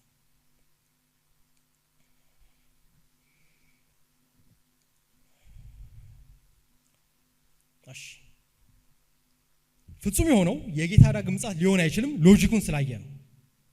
የጳውሎስ ታይም ላይን ነገሮችን በጊዜ ከፋፍሎ ያስቀመጠበትን መንገድ ስናይ የጌታ ዳግም ምጽአት ሊሆን አይችልም። ተቃዋሚዎች ሊያነሱ የሚችሉትን መከራከሪያ ላንሳ እና መልስ ልስጥ። ተቃዋሚዎች እኔ የጌታ ዳግም ምጽአት ሊወክል አይችልም ያልኩትን የሚቃወም ኦብጀክት ሊያደርግ የሚችል ሰው ሊያነሳው የሚችለው አንደኛው ጥያቄ ቁጥር 12 ላይ የተመሰረተ ነው። ቁጥር 12 ምን ይላል? ዛሬስ በመስታወት በድንግዝግዝ እንደምናይነን በዚያን ጊዜ ግን ፊት ለፊት እናያለን ይላል። እንዲህ ፊት ለፊት የምናየው ጌታ ሲመጣ መሆን የለበትም ወይ የሚል መከራከሪያ ይነሳል። በእርግጥ የጌታ ዳግም ምጽአትን የሚመለከት ነው ፍጹም የሆነው የሚሉቱ አንዱ የሚያነሱት መከራከሪያቸው ይሄ ነው። ፊት ለፊት ማየት ጌታን ማየት ነው ይላሉ። ፊት ለፊት ማየት ጌታን ማየት ነው ምንባቡ አይልም። ቱቢጊንስ በመጀመሪያ ደረጃ ፊት ለፊት ማየት ምን ማለት ነው? ፊት ለፊት ማየት የሚለው ቃል ለመጀመሪያ ጊዜ በብሉይ ኪዳን ያገለገለው ዘፍጥረት ምዕራፍ 32 ቁጥር 30 ከያዕቆብ ጋር ተያይዞ ነው። እንዲሁም መጽሐፈ መሳፍንት ከጌዲዮን ጋር ተያይዞ ፊት ለፊት የጌታ መልአክ አይቻለሁ በማለት ይናገራል። ግን የፊት ለፊት ማየት ማለት ምን ማለት ነው? ትርጉሙ የሚሸከመው ሚኒንግ ምንድን ነው የሚለውን ዘጸአት ምዕራፍ 33 በጥሩ ሁኔታ ያብራራዋል። ላፍታ ያክል ዘጸአት ምዕራፍ 33 በመሄድ ይህ ከሙሴ ልምምድ ጋር ኤክስፒሪየንስ ጋር እንዴት እንደተያያዘ እንይ። ዘጸአት ምዕራፍ 33 ቁጥር 11 የሙሴን ኤክስፒሪየንስ ሲናገር እግዚአብሔርም ሰው ከባልንጀራው ጋር እንደሚነጋገር ፊት ለፊት ከሙሴ ጋር ይነጋገር ነበር። ግን እንደዚህ ብቻ ብሎ ያበቃል። ወረድ ብለን ቁጥር 20 እግዚአብሔርም አለ እነሆ ስፍራ በእኔ ዘንድ አለ። ይቅርታ ወረድኩ ወደታች። ደግሞም ሰው አይቶኝ አይድንምና ፊቴን ማየት አይቻልህም አለ። ከፍ ብሎ ጥቂት ቁጥሮች ቁጥር 11 ላይ ሰው ከባልንጀራው ጋር እንደሚነጋገር ሙሴ ከእግዚአብሔር ጋር ፊት ለፊት ይነጋገር ነበር አለ። ግን ወረድ ብሎ ክብርን አሳየኝ ብሎ ሲጠይቀው ሰው ፊቴን አይቶ በሕይወት መኖር ስለማይችል ፊቴን አታይም ማለት። ስለዚህ ሙሴ ከእግዚአብሔር ጋር ፊት ለፊት ይነጋገር ነበር ማለት እግዚአብሔርን ያየው ነበር ማለት አይደለም። እንግዲያውስ ምን ማለት ነው? በግልጽ ይነጋገሩ ነበር ማለት ነው። ፊት ለፊት የሚለው ቃል የሚያመለክተው ግልጽነትን ነው፣ ክላሪቲን ነው የሚያሳየው፣ ወይም የግልጽነትን ደረጃ የሚገልጽ ነው። እንደሱ እያለ እንደሆነ የምናውቀው ወደ ምንባባችን ስንመለስ መስታወት የሚለውን ምሳሌ ስናይ ነው። ዛሬ በመስታወት በድንግዝግዝ እንደምናይነን ድንግዝግዝ ምን ማለት ነው? ብለርድ የሆነ የደበዘዘ እይታ፣ ክላሪቲው የጎደለ እይታ ማለት ነው። በዚያን ጊዜ ግን ፍጹም የሆነው ሲመጣ ፊት ለፊት እናያለን ከተባለ አሁን ከምናየው እይታ ጋር ነው መነጻጸር ያለበት። አሁን የምናየው እንዴት ነው? ብለርድ የሆነ ብዥ ያለ ድንግዝግዝ ያለ እይታ አለ። ፍጹም የሆነው ሲመጣ ፊት ለፊት እናያለን ማለትም በግልጽ እናያለን። ክሊር እንሆናለን። ስለዚህ ቁጥር 12 ወደ ዋናው ምንባባችን ስንመለስ ፊት ለፊት እናያለን የሚለው ፖይንቱ ክሊርሊ እናያለን ማለት ነው። በሌላ አገላለጽ ቁጥር 11ን ካየን እንደ ጎልማሳ እናያለን። ቁጥር 12 ሁለተኛውን አረፍተ ነገር ካየን እንደታወቁ አውቃለሁ ማለት ነው። እሱ ብቻ ሳይሆን መስታወት የሚለውንም እንመልከት። በድንግዝግዝ የምናየው በምን ውስጥ ነው ይለናል? በመስታወት በድንግዝግዝ እንደምናየነን ይላል። እና ምሁራን አንዳንድ ጊዜ ታማኝ አይደሉም ማለት የሚፈልጉት ጋር አልሄድላቸው ካለ አካሄዱ ይታያቸዋል። ምክንያቱም ያውቁታል፣ ሁሉንም ቴክኒኩን ያውቁታል። አልሄድ ሲላቸው ሜንታል ጂምናስቲክስ ነው የሚገቡት። ከነዚህ ውስጥ አንዱ ደጋግሜ አሁን ሶስተኛ ጊዜ እየጠቀስኩት ነው አንቶኒ ቴሲልተን የተባለ ኮሜንታሪው ባይዘው በጣም ምርጥ ነው። ኮሜንታሪውን እየተቸው አይደለም። እዚህ ላይ ግን በቃ ድረሱልኝ አይነት ነገር ነው የሚለው። በመስታወት በድንግዝግዝ እንደምናየነን የሚለው ለመረዳት የሚያስቸግር ያወሳስበዋል። ምን ለማለት ነው? በመስታወት ውስጥ አሻግሮ ስለማየት እያወራ ነው ይላል። ልክ በዚህ መስኮት ወደ ውጭ እንደምናየው ማለት ነው። ጳውሎስ እንደሱ እያለ አይደለም። ሰርች ማድረግ ትችላላችሁ ስልካችሁ ላይ። ይህ መስታወት የሚለው ቃል በአዲስ ኪዳን ከዚህ ምንባብ ውጭ የሚገኘው በአንድ ሌላ ምንባብ ብቻ ነው። ያዕቆብ ምዕራፍ 1 ቁጥር 23። ያዕቆብ ምዕራፍ 1 ቁጥር 23 መስታወትን ቃሉን ሲጠቀም ከቃሉ ጋር በማያያዝ ቃሉን አንብቦ ሳይታዘዝ ትቶት የሚሄድ ሰው ልክ ፊቱን በመስታወት አይቶ ጸጉሩን ሳያስተካክል እንደሚሄድ ሰው ነው ብሏል። እና ያዕቆብ ውስጥ ያለው መስታወት ቃሉ ኤግዛክትሊ አንድ አይነት ነው። በመስታወት ማየት የሚለው ግለሰቡ ራሱን የሚያይበት ከሆነ ዛሬስ በመስታወት በድንግዝግዝ እናያለን ሲባል ምንድን ነው ልናይ የምንችለው? ራሳችንን ነው የምናየው። ሲጀመር ዛሬ በድንግዝግዝ እናያለን ያኔ በግልጽነት እናያለን የሚለው ለጌታ አፕላይ ካደረግነው ሲጀመር ዛሬ ጌታን ራሱ በድንግዝግዝ ራሱ እናየዋለን እንዴ? በእምነት እኮ ነው የምንመላለሰው። ሁለተኛ ቆሮንቶስ ምዕራፍ 5 ቁጥር 7 በማየት በሳይት ሳይሆን በእምነት ነው እንጂ ጌታን ያያለን እንዴ? ከመካከላችን አንድ ሰው ጥሩ በንጽጽር ጥሩ ይሰብካል የሚባል ሰባኪ ነው። አይ ቲንክ ታዋቂም ነው። በቅርቡ ኢንተርቪው ሲደረግ ከብዙ ዓመታት በፊት ጌታ እንደተገለጠለት ይሄም አንድ 3 ጊዜ የነበረ ኤክስፒሪየንስ እንደሆነ ተናግሯል። አይ ቲንክ ቀስ በቀስ ሐዋርያ አድርገን እንሹምህ እንዲሉት መስሎኛል። ከሱ እና ከመሰሎቹ በስተቀር ግን ጌታን አላየንም። አይደለም በድንግዝግዝ ልናየው ጭራሽ አናየው። በእምነት ነው የምንመላለሰው። ከሱ በላይ ግን መስታወት ውስጥ የመስታወቱን ባህሪ ካየኑ በመስታወት ውስጥ የምናየው ምንድነው? ራሳችንን ነው። ስለዚህ ጳውሎስ ዛሬ በድንግዝግዝ እንደምናይነን ሲል ቤተ ክርስቲያን ራሷን በድንግዝግዝ እንደምታይነች እያለ ታዲያ ፊት ለፊት የምታየው ነገር ምን ሊሆን ነው? ዛሬ በድንግዝግዝ ቤተ ክርስቲያን ራሷን በመስታወት ውስጥ እንደምታይነች ቁጥር 11 ልጅ ነበርኩ ጎልማሳ ሰውን የልጅነት ጠባይን እሸራለሁ ሲል ጎልማሳ የሚሆነው ማን ነው? ልጅ የነበረው ነው። በድንግዝግዝ የሚያየው ራሱን ከሆነ በግልጽነት የሚያየው ራሱን ማለት ነው። ስለዚህ መስታወቱ የሚያሳየው ራስን ነው። ፊት ለፊት የሚለው ከጌታ ዳግም ምጽአት ጋር የግድ መያያዝ የለበትም። ሲጀመር ክላሪቲን የሚመለከት ነው። ሲቀጥል ከመስታወቱ ምሳሌ ጋር ካስተያየኑ ጌታን ከማየት ጋር የተያያዘ ሳይሆን ራስን ከማየት ጋር የተያያዘ ነው። ሊቀርብብኝ የሚችል ኦብጀክሽን ሁለተኛው ኦብጀክሽን ቁጥር 12 ሁለተኛው ክፍል ላይ የሚቀርብ ነው።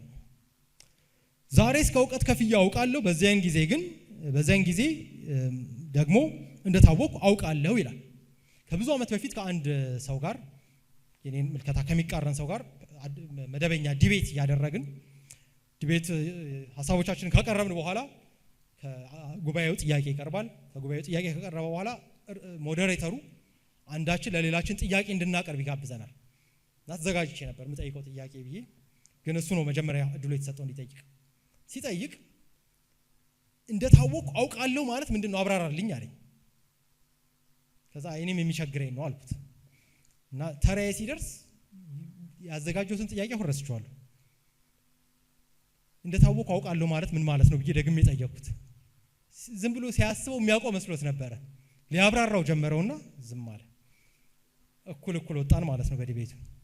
አሁን ግን እንደታወቀው አውቃለሁ ማለት ምን ማለት እንደሆነ አይ ቲንክ የተረዳሁት መስሎኛል። ቁጥር 11 ውስጥ ያየነው ምሳሌ ይዘን በመስዋዕት በድንግዝግዝ የምናየው ራሳችንን ከሆነ ማወቅ በዚሁም ይብራራል። እንደታወቀው አውቃለሁ የሚለው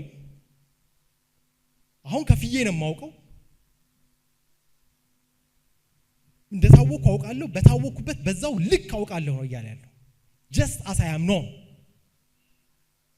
እሺ የጌታ ዳግም ምጽአት ጋር የሚያያዝ ቢሆን እና እንደታወቀው አውቃለሁ የሚለው ፔንቴኮስታሎች እንደሚሉት እግዚአብሔርን ማወቅ ከሆነ እግዚአብሔር በሚያውቀው ልክ አውቃለሁ እያለ ነው ጳውሎስ። ያወዳጄ ጋር ዲቤት ስናደርግ የቸገረው ወደዛ ስለሄደበት ነው። እግዚአብሔር በሚያውቀው ልክ መቼም ልናውቅ አንችልም። ምክንያቱም ፍጡር ነው፣ ፈጣሪ ነው። ሁሉን አዋቂነት ለእግዚአብሔር ብቻ ነው። ስለዚህ ጳውሎስ ሁሉን አውቃለሁና እንደ እግዚአብሔር ሆናለሁ ሊል አይችልም። ታዲያ እንደታወቅኩት እንደዛው አውቃለሁ ሲል እኔ በታወቅኩበት መንገድ ልጅ ሆኜ በታየልኝ ልክ አድጌ ራሴን አውቀዋለሁ እያለ እግዚአብሔር ቤተክርስቲያን ገና ሳትጀመር በዘላለም በበዓለ ሃምሳ ዕለት መንፈስ ቅዱስ ወርዶ ምን እንደምትሆን ለቤተክርስቲያን ያየላትን ያውቀዋል። ቤተክርስቲያን ራሷን ግን ያወቀችው በሂደት ነው። ቤተክርስቲያን የጀመረችው ልጅ ሆና ነው። ትላንትም ለማየት ያየን ነበር። ወደ አሕዛብ ለመሄድ ለቤተክርስቲያን ትግል ነበር። ከአይሁድ ውጪ ለማንም እንኳን አይሰብኩም ነበር የአሕዛብ ሐዋርያ ጳውሎስ እስኪነሳ እና ቤተክርስቲያን ከአሕዛብም ከአይሁድም የተውጣጣ አንድ አዲስ ሰው መሆኗን ለማወቅ አንድ ትውልድ ጊዜ ወስዷል። ስለዚህ ቤተክርስቲያን በምስረቷ ቆሮንቶስ የተጻፈው መጀመሪያ የተጻፉ መልእክቶች ውስጥ ነው። በመጀመሪያዎቹ ጥቂት ዓመታት ቤተክርስቲያን ራሷን ማንነቷን በትክክል አታውቅም። ጳውሎስ የቤተክርስቲያንን ማንነት ለማስረዳት ነው ሲታገል የኖረው ሲያገለግል የከረመው። ስለዚህ ቤተክርስቲያን አድጋ እግዚአብሔር እንዳወቃት ራሷን ታውቃለች፣ ራሷን ትለያለች ማለት ነው። ናው ጥያቄው አሁን በዚህ ዘመን ቤተክርስቲያን ራሷን አውቃለች ወይ? ቤተክርስቲያን ስለ ራሷ ትክክለኛ እውቀት አላት ወይ? መልሱ አዎ፣ ግጥም አድርጋ ትክክለኛ እውቀት አላት። የት ነው የምናገኘው? በብዙ ምንባቦች ይገኛል። ኤፌሶን ግልጽ ከሆኑት መካከል አንዱ ነው። ኤፌሶን ምዕራፍ 3 ቁጥር 3 ስለ ቤተክርስቲያን ማንነት ሲናገር አስቀድሜ በአጭሩ እንደጻፉ ይህን ምስጢር በመግለጥ አስታወቀኝ። ይህንም ስታነቡ የክርስቶስን ምስጢር እንዴት እንደማስተውል ልትመለከቱ ትችላላችሁ።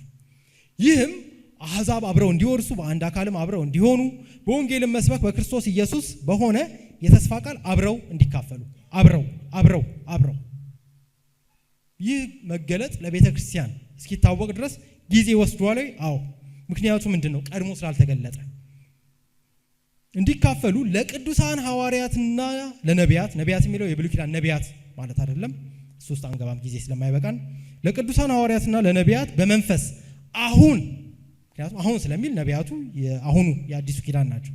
አሁን እንደተገለጠ በሌሎቹ ትውልዶች ዘንድ ለሰው ልጆች አልታወቀም፣ ለእስራኤልም አልታወቀም፣ ለሌላ ለማንም አልታወቀም። ምንድን ያልታወቀው ነገር? ቤተክርስቲያን መልኳ ምን ይመስላል የሚለው። ቤተክርስቲያንስ መንፈስ ቅዱስ እንደወረደ በበዓለ ሃምሳ ዕለት ወዲያው አውቃለች ወይ? አላወቀችም። ጴጥሮስ ወደ ቆርኔሌዎስ ቤት ለመሄድ እኮ ራእይ ማየት ነበረበት። ሄዶም መንፈስ ቅዱስ በቆርኔሌዎስ ቤተሰብ ከወረደ በኋላ ጴጥሮስ ጓደኞቹ ጋር ሄዶ እንዳትወግሩኝ ላስረዳችሁ ማለት ነበረበት። ቤተክርስቲያን ራሷን ለማወቅ ጊዜ ወስዳለች። ቤተክርስቲያን ራሷን በአንድ ቀን አላወቀችም። ግን ቤተክርስቲያን ራሷን ታውቃለች። መቼ? ፍጹም የሆነው ሲመጣ፣ ስትጎለምስ፣ በመስታወት በድንግዝግዝ ማየትታ ግልጽ በሆነ መንገድ ስታይ። ማንን ነው የምታየው? ራሷን። እንቀጥል። ሁለት ኦብጀክሽኖችን ለመመለስ ሞክሬያለሁ።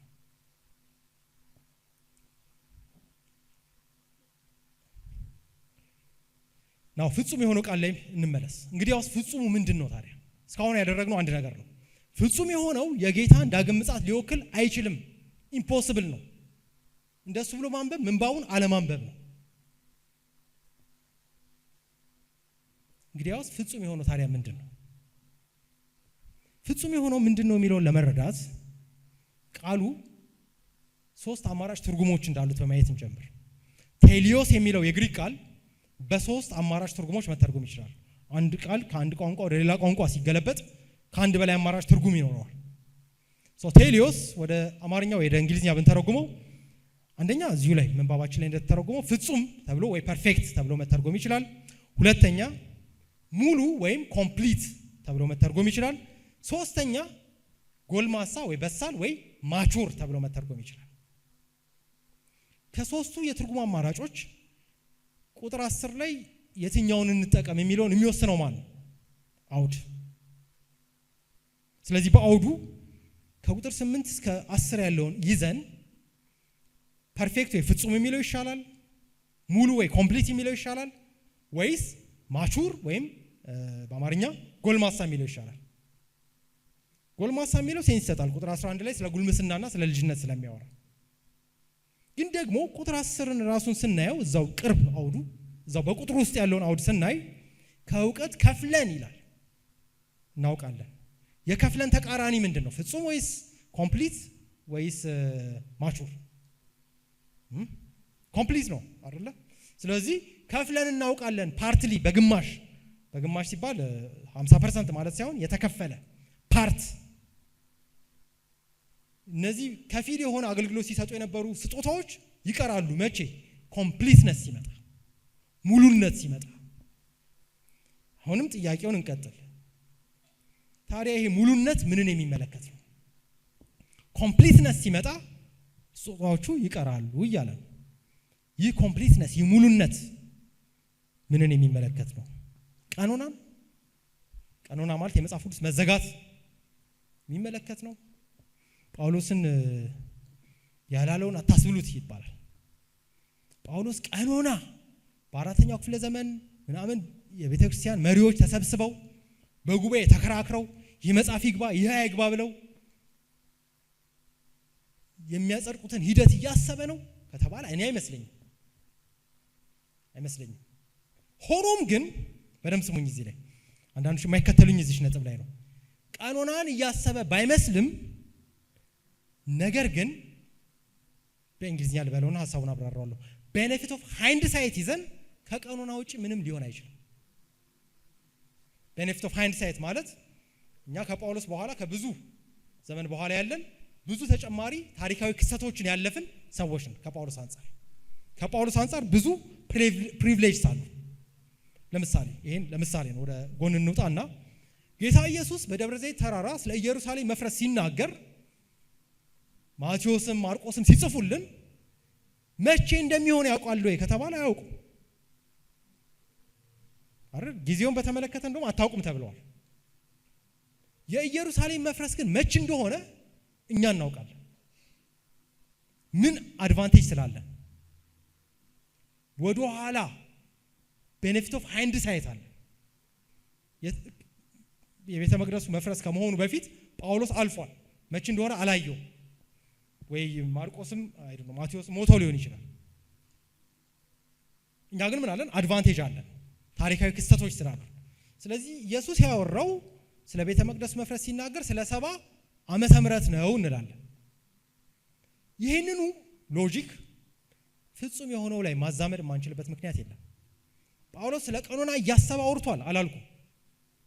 ዛሬ ላይ ቆመን ግን ነገሮችን ወደ ኋላ ስንመለከታቸው ቀኖና ከመሆኑ ውጪ ምን ሊሆን ይችላል? ኮምፕሊትነስ የሚለው ሙሉነት ከቀኖና ውጪ ሌላ ምንም ሊሆን አይችልም።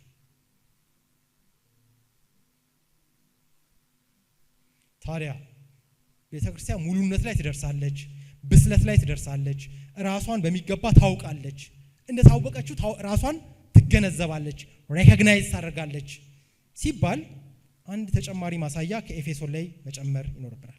ኤፌሶን ምዕራፍ 3 ቁጥር 3 ጀምሮ ያለውን ተመልክተን ነበር። ብዙ ጊዜ ብዙዎች ሚስ የሚያደርጉትን ምዕራፍ 4ንም ግን መዳሰስ ይኖርብናል። ይህም ፔንቴኮስታሎች አሁንም ስጦታዎቹ ይቀጥላሉ ብለው የሚጠቅሱት አንድ መከራከሪያ ስለሆነ ምዕራፍ 4 ኤፌሶን ቁጥር 11 5 ወይ 4 እንዳቆጣጠራችን አገልግሎቶችን ይዘረዝራል። ሰዎች አይደሉም እነዚህ አገልግሎቶች ናቸው፣ ግን አንገባም ውስጥ ጊዜ ስለሌለ። እርሱም አንዳንዶቹ ሐዋርያት፣ ሌሎቹ ነቢያት፣ ሌሎቹም ወንጌልን ሰባኪዎች፣ ሌሎቹም እረኞችና አስተማሪዎች እንዲሆኑ ሰጠ። ለማን? ለቤተ ክርስቲያን። ምን እንዲያደርጉ? ስራቸው ምንድን ነው? ስራቸው እስከ መቼ ድረስ ነው? ሁለቱንም ጥያቄ ምንባው ይመልስልናል። ስለ ቤተ ክርስቲያን ራሷን ስለማወቋ ግልጽ መልስ ይሰጠናል። ቁጥር 12 ሁላችን ማንና ማን ማለት ነው? ሁላችን አሕዛብም አይሁድም ማለት ነው። አሕዛብም አይሁድም ሁላችን የእግዚአብሔር ልጅ በማመንና በማወቅ ወደሚገኝ ምን አንድነት። ይህ አንድነት ጳውሎስ መልእክቱን በሚጽፍበት ጊዜ ተደርሶበታል ወይስ ገና ለወደፊት የሚጠበቅ ነው? የእግዚአብሔር ልጅ በማመን ወደሚገኝ አንድነት ቤተ ክርስቲያን ደርሳ ነበር ወይስ አልደረሰችም? ደርሳለች። ምዕራፍ 2 ከሁለቱ አንድ አዲስን ሰው ሊፈጠር ነው እኮ አይልም፣ ፈጠረ። ይህ አንድነት የእግዚአብሔር ልጅ ኢየሱስ ክርስቶስን በማመንና በማወቅ የሚገኝ ነው። ይቀጥላል። ሙሉ ሰውም ወደ መሆን የክርስቶስን ሙላቱ፣ ሙሉ ሰው የሚለው ቴሊዮስ ነው። አሁንም የክርስቶስን ሙላቱ ወደሚሆን ወደ ሙላቱ ልክ እስክንደርስ ድረስ ይላል። ድረስ አንቲል ስለሚል አይ ስጦታዎቹ አሁንም ይቀጥላሉ ይላሉ። ችግሩ ምንድን ነው? አንቲል እዚህ ጥግ ላይ እስከምንደርስ የክርስቶስ ሙላት ላይ እስከምንደርስ የሚለው ጳውሎስ በሚጽፍበት ወቅት ተደርሶበታል። ቤተ ክርስቲያን ደርሳለች። እዚህ ላይ ያወራን ያለነው ስለ ግለሰቦች አይደለም። አሕዛብና አይሁድ በቤተ ክርስቲያን ውስጥ እኩል ቦታ አላቸው። አምኖ የመጣ በሙሉ እኩል ስፍራ፣ እኩል ወንበር አለው የሚለውን በተመለከተ አሁን ላይ በቤተ ክርስቲያን በዓለም አቀፋዊቷ ቤተ ክርስቲያን ክርክር አለ ወይ? ግራ መጋባት አለ ወይ? የለም። አይሁድም አሕዛብም እኩል ወራሽ ናቸው የሚለው ቤተ ክርስቲያን በሙሉ ትቀበሏለች። ለምን? ሐዋርያት፣ ነቢያት የሰጡት አገልግሎት እዚህ ድረስ የሚያደርስ ነበር። ምዕራፍ 4 ስለተጠናቀቀ ታሪካዊ እውነት ነው የሚያወራው። ውጤቱን ቁጥር 14 ላይ ሲናገር እንደ ስህተት ሽንገላ ባለ ተንኮል በሰዎችም ማታለል ምክንያት በትምህርት ነፋስ ሁሉ እየተፍገመገምን ወዲያና ወዲህም እየተንሳፈፍን ሕፃናት መሆን ወደፊት አይገባንም ይላል። ሕፃን የነበረችበት ጊዜ ነበር ቤተ ክርስቲያን። ሮሜ እንዲጻፍ ያደረገ፣ የገላትያ መልእክት እንዲጻፍ ያስገደደ፣ አሕዛብና አይሁድ በአንድ ጠረጴዛ ተቀምጠው ይበላሉን የሚል ክርክር የነበረበት። ነገር ግን ጳውሎስ ወደ ሞቱ መቃረቢያ ነገሩ ተስተካክሏል። አይሁድና አሕዛብ በአንድ ቤተ ክርስቲያን በአንድ ማዕድ መቀመጥ ችለዋል። ስለዚህ የተጠናቀቀ ነገር ነው። ቤተ ክርስቲያን በጳውሎስ ዘመን ኦልሬዲ ራሷን አውቃለች። ስለዚህ ፍጹም የሆነው የጌታ ኢየሱስ ክርስቶስ ዳግም ምጽአት በጭራሽ ሊሆን አይችልም። ኢምፖሲብል ነው። ፍጹም የሆነው የመገለጡ የቤተ ክርስቲያን እድገት፣ ቤተ ክርስቲያን በክርስቶስ ማንነቷን ማወቅ፣ የአሕዛብና የአይሁድ በአንድ ላይ መቀመጥ መቻል፣ የአንድ ማህበር አባል መሆን መቻላቸው የሚመለከት ነው። እርሱም ተጠናቋል። ግን ኦብጀክሽን ልቀጥል። ታዲያ ይሄን ሁሉ ብለህ እዚሁ አንደኛ ቆሮንቶስ ምዕራፍ 1 ቁጥር 7 እንዴት ታየዋለህ የሚል ጥያቄ ይነሳል። እንዴት አወቅህ ጥያቄ እንደሚነሳ? ያው በዚህ ጉዳይ ሳስተምር ስከራከርበትም ኖሬያለሁ። ምሁራንም ያነሱታል። አንደኛ ቆሮንቶስ ምዕራፍ 1 ቁጥር 7 እስካሁን ካወራኑ ጋር እንዴት አብሮ ይሄዳል? ምክንያቱም እንዲህ ስለሚል እንደዚህ የጌታችንን የኢየሱስ ክርስቶስን መገለጥ ስትጠባበቁ አንድ የጸጋ ስጦታ እንኳ አይጎድልባችሁም ይላል። ስለዚህ የጌታን ዳግም ምጽአት ስንጠባበቅ ምንም የጸጋ ስጦታ የማይጎድልብን ከሆነ ፍጹም የሆነው ከጌታ ዳግም ምጽአት በፊት ከሆነ ምዕራፍ 1 እና ምዕራፍ 13 አይጋጩም። ምዕራፍ 1 ቁጥር 7 አሁን ያነበብነው ምንባብ የጸጋ ስጦታ ተብሎ በሁለት ቃል የተተረጎመው ካሪዝማ ነው። ስለዚህ ጳውሎስ እያለ ያለው ምንም ካሪዝማ አይጎልባችሁም እያለ ነው። እና ይሄ ምንም ካሪዝማ አይጎልባችሁም የተባለው ስጦታዎች አይጎልባችሁም ማለት ነው ወይ? ይሄን ለመመለስ ካሪዝማ የሚለውን ቃል ጥቂት እንየው። ካሪዝማ የሚለው ቃል በአንዳንድ ምንባቦች የመዳንን ጸጋ ለመግለጽ ያገለግላሉ። ለምሳሌ እናነበውም፣ ነገር ግን ሮሜ ምዕራፍ 5 ቁጥር 15፣ ሮሜ ምዕራፍ 5 ቁጥር 16 ካሪዝማ የሚለውን ቃል እናገኛለን። በአማርኛው ምን ብለው ተርጉመውታል? ኃጢአት ሲበዛ ስጦታው በዛ። ስጦታ የተባለው ካሪዝማ ነው። የመንፈስ ቅዱስ ስጦታዎች፣ የአገልግሎት ስጦታዎች እያለ ነው ሮሜ ምዕራፍ 5። በጭራሽ ሮሜ ምዕራፍ 5 እያወራ ያለው ስለምንድን ነው? ስለሚያድነው ጸጋ። የሚያድነውን ጸጋ ምን ብሎ ይጠራዋል? ካሪዝማ ብሎ ይጠራዋል። በእርግጥ ሌሎች ምንባቦች ደግሞ ሮሜ ምዕራፍ 12ን ከወሰድን ካሪዝማ የሚለው ቃል ስጦታዎችን ለመግለጽም ያገለግላል። ስለዚህ ጥያቄያችን አንደኛ ቆሮንቶስ ምዕራፍ 1 ቁጥር 7 ካሪዝማ አይጎልባችሁም ሲል ስለሚያድነው እያወራ ነው? ስለ መዳን እያወራ ነው ወይስ ስለ ጸጋ ስጦታዎች፣ ስለ አገልግሎት ስጦታዎች እያወራ ነው? እንዴት ነው ይህን ማወቅ የምንችለው? ይህን ለማወቅ ከአንደኛ ቆሮንቶስ ምዕራፍ 1 ቁጥር 7 ጋር ጎን ለጎን መናበብ የሚችል አንድ ምንባብ አለ። ሮሜ ምዕራፍ 11 ቁጥር 29 አንድ ሁለት ገጽ ወደ ኋላ መግለጽ ነው። ሮሜ ምዕራፍ 1 ቁጥር 29 ስለ እስራኤል ሲናገር እንደዚህ ይላል።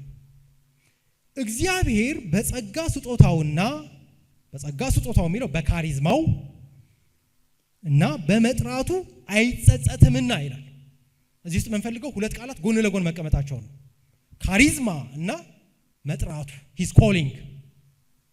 ወደ ምንባባችን እንመለስ። ምዕራፍ 1 ቁጥር 7 እንደዚህ የጌታችንን የኢየሱስ ክርስቶስን መገለጥ ስትጠባበቁ፣ አንድ የሚለው ምንም ማለት ነው፣ ናቲንግ፣ ምንም ካሪዝማ እንኳ አይጎልባችሁ ብለን ምንባቡን ካቆምን ነው ችግሩ። ቁጥር 8 እንጨምረው። እርሱም ደግሞ በጌታችን በኢየሱስ ክርስቶስ ቀን ያለ ነቀፋ እንድትሆኑ እስከ ፍጻሜ ድረስ ያጸናችኋል። ወደ ልጁ ወደ ጌታችን ወደ ኢየሱስ ክርስቶስ ህብረት የጠራችሁ እግዚአብሔር የታመነ ነው። ስለዚህ ምዕራፍ 1 እያወራ ያለው ስለሚያድነው ጸጋ ነው ወይስ ስለ ጸጋ ስጦታዎች ነው እያወራ ያለው? መልሱ ግልጽ ነው። ስለሚያድነው ጸጋ ነው እያወራ ያለው። በጸጋ መዳናችሁ ተጀምሯል፣ እስከ ፍጻሜው ድረስ ይህ ጸጋ ይጠብቃችኋል እያለ። ለዚህ ደግሞ እግዚአብሔር ጠርቷችኋል። የጠራችሁ እግዚአብሔር የታመነ ነው እንጂ ጌታ እስኪመጣ ድረስ ምንም አይነት የአገልግሎት ስጦታ ሳይጓደል ይቀጥላል እያለ አይደለም። ስለዚህ ምዕራፍ 13 ላይ ካየነው ጋር አይጋጭም ማለት ነው። አንድ ቀላል ግን ብዙዎች የሚያነሱት መከራከሪያ አለ። ሌላ ኦብጀክሽን ፍጹም የሆነው የጌታ ዳግም ምጽአትን የማይመለከት ከሆነ ኦልሬዲ የሆነ ነገር ከሆነ አሁን በእኛ ዘመን ተፈጽሞ ያለቀ ነገር ከሆነ ታዲያ ጳውሎስ ምዕራፍ 14 ላይ ፍቅርን ተከታተሉ ለምን ይላል? ቀጥሎም ደግሞ መንፈሳዊ ስጦታ ይልቁንም ትንቢት መናገርን በብርቱ ፈልጉ ለምን ይላል? ምዕራፍ 13 ላይ ይቀራሉ አለ። ምዕራፍ 14 ላይ ሲገባ ትንቢትን ፈልጉ እንዴት ይላል? መልሱ ለብዙዎቻችን ቀላል ነው። ጳውሎስ ፍጹም የሆነው የሚመጣው ምዕራፍ 13ን ጽፌ ስጨርስ ነው እኮ አለ። ምዕራፍ 14 የተጻፈው ፍጹም የሆነው ከመምጣቱ በፊት ነው። ሲምፕል ነው አይደል? ስለዚህ ትንቢትን ፈልጉ ማለቱ ትንቢት ይሻራል ከማለቱ ጋር አይጋጭም። ከመሻሩ በፊት እየጻፈው ስለሆነ ምዕራፍ 14። ሌላ ሶስተኛው ኦብጀክሽን አንዳንድ ሰዎች ስለሚያነሱት እና ታዲያ አሁን የመፈወስ ስጦታ ከሌለ ተአምራት የመሳሰሉ ስጦታዎች በዚህ ዘመን የማይሰጡ ከሆነ በሽታዎችን በተመለከተ ታዲያ ምንድነው ማድረግ ያለብን? የሚታመሙ ሰዎች አሉ። በመድኃኒት ሊፈወሱ የማይችሉ ህመሞች አሉ። አዎ ኦፍ ኮርስ አሉ።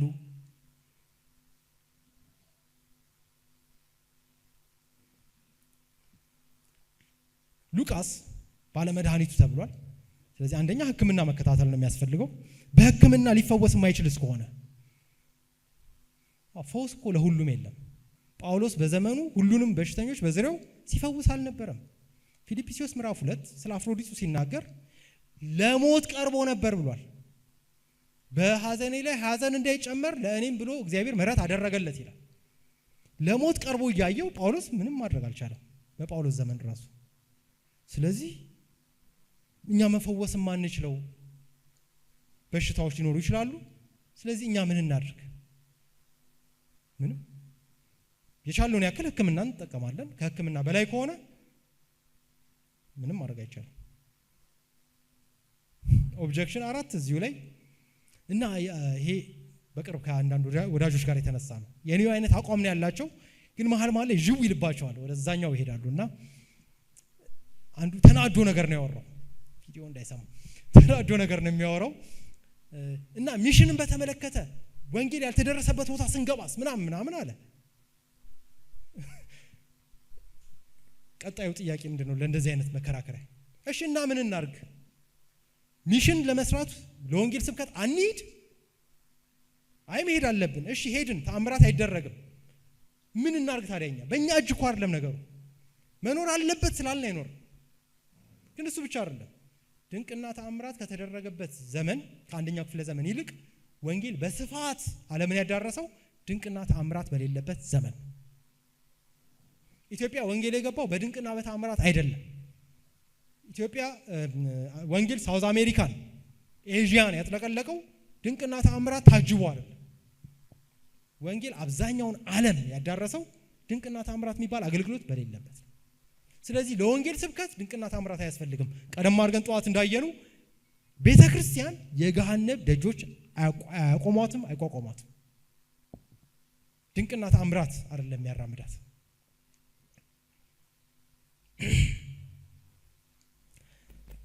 እዚህ ላይ አንድ እውነታ እንናገር፣ እየጨረስኩ ነው።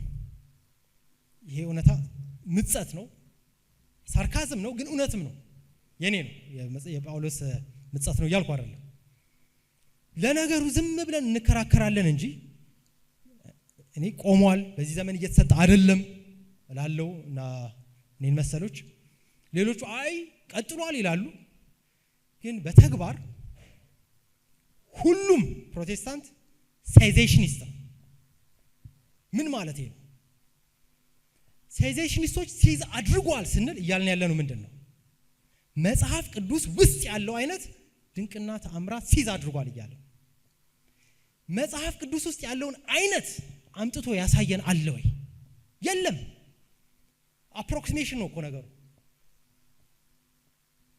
በቃ ሲመኙት እንቢ ሲላቸው በቃ እንደውም ይሄው ነው ተአምሩ ይላሉ። አሁን ተአምር ነው ብለው የሚሉትን ልሳንም ከሆነ ባርባሮሱን ሚኒንግለስ የሆነውን ነገር እርሱን ከሆነ ቀጥሏል እያሉ ያሉት እኛ እሱ ቆሟል እያልን አይደለም። ክርክር የለም እሱ ላይ። እኛ ቆሟል ሲዝ አድርጓል የምንለው መጽሐፍ ቅዱስ ውስጥ ያለው አይነቱ ሙሉ ለሙሉ የፈሰሰ አይን ተመልሶ ቁልጭ ሲል ማለት ነው። እግሩ ሰሎ ክሪፕልድ ሆኖ ቤተ መቅደሱ ደጃፍ ላይ የተቀመጠው ሰው ተነስቶ ሲዘል ማለት ነው። የእሱ አይነት አለ ወይ? ካለ አምጡና አሳዩን፣ ሃይማኖቴን ቀይርላችኋለሁ።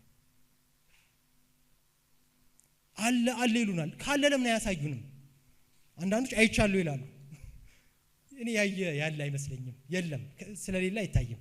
እዚህ ላይ ዋረን ደብሊው ዌርስቢ የሚባሉ ሰው ንቁ ነው ንቁ ጆቫ ዊትነስ ምንድነው የሆነ ቡክሌት ባይብል ማጥኛ ነበረ ሁን አርቢ የሐዋርያት ሥራ ማብራሪያውን ቆይቷል በጣም ሳጠና መሃል ላይ እንዲህ ይላሉ።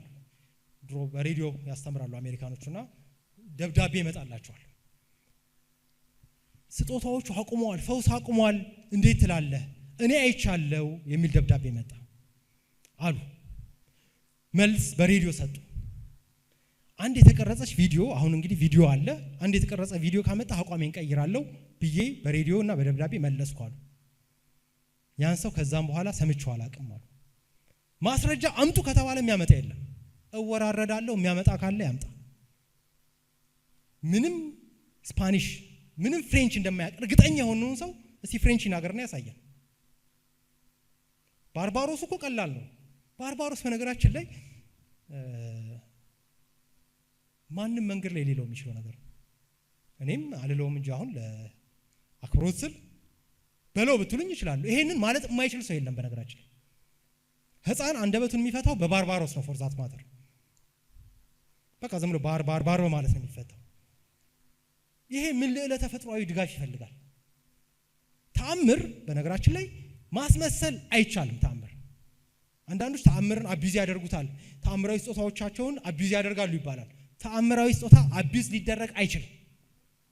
ልዕለ ተፈጥሯዊ ቁጥጥር ስር ያለ ስለሆነ እሱ ብቻ ሳይሆን ማስመሰል አይቻልም። የስተት ትምህርት ጊፍትድ የሆነ ሰው ሊያስተምር ይችላል። የተሳሳተ መዝሙር ጊፍትድ የሆነ ዘማሪ ሊዘምር ይችላል። ሳስተምር ልሳሳት ይችላል። ልዕለ ተፈጥሯዊ የሆነ ነገር ግን ላስመስል አልችልም። እና ማስመሰል የሚቻለው ነገር እንዴት ነው ልዕለ ተፈጥሯዊ ነው የምትሉት?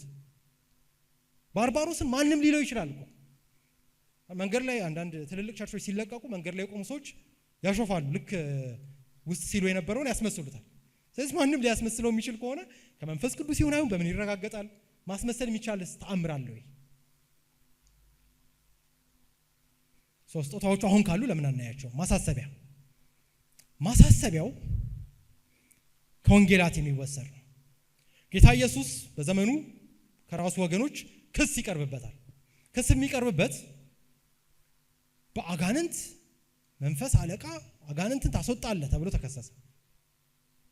ኢየሱስ ለዚህ ክሳቸው ስም ሰጠው። ስሙ ምን ይባላል? መንፈስ ቅዱስን መስደብ ወይም ብላስፌሚ አለው። ለምንድን ነው ብላስፌሚ ያለው?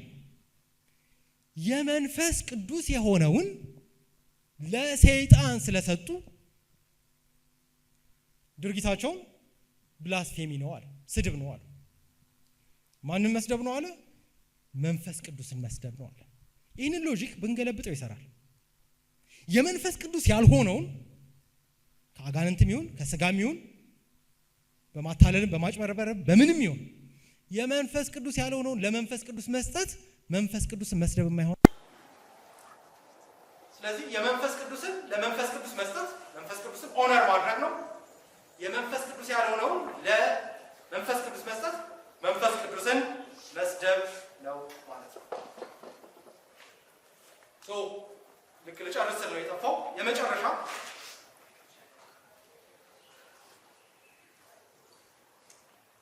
ከአድማጭ ሊነሳ የሚችል አንድ ኦብጀክሽን ለመመለስ ልሞክር።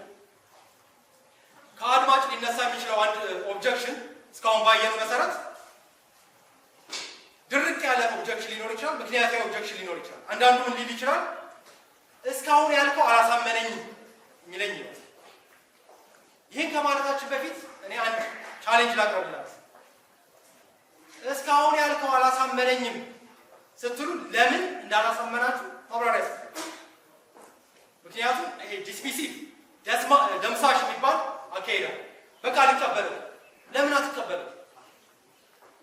ያቀረብኩትን ሙግት ላለመቀበል ሙግቱን በሙግት ማፍረስ የአድማጭ ኃላፊነት። ስለሰማችሁኝ አመሰግናለሁ። ጸጋና ሰላም ይብዛላችሁ።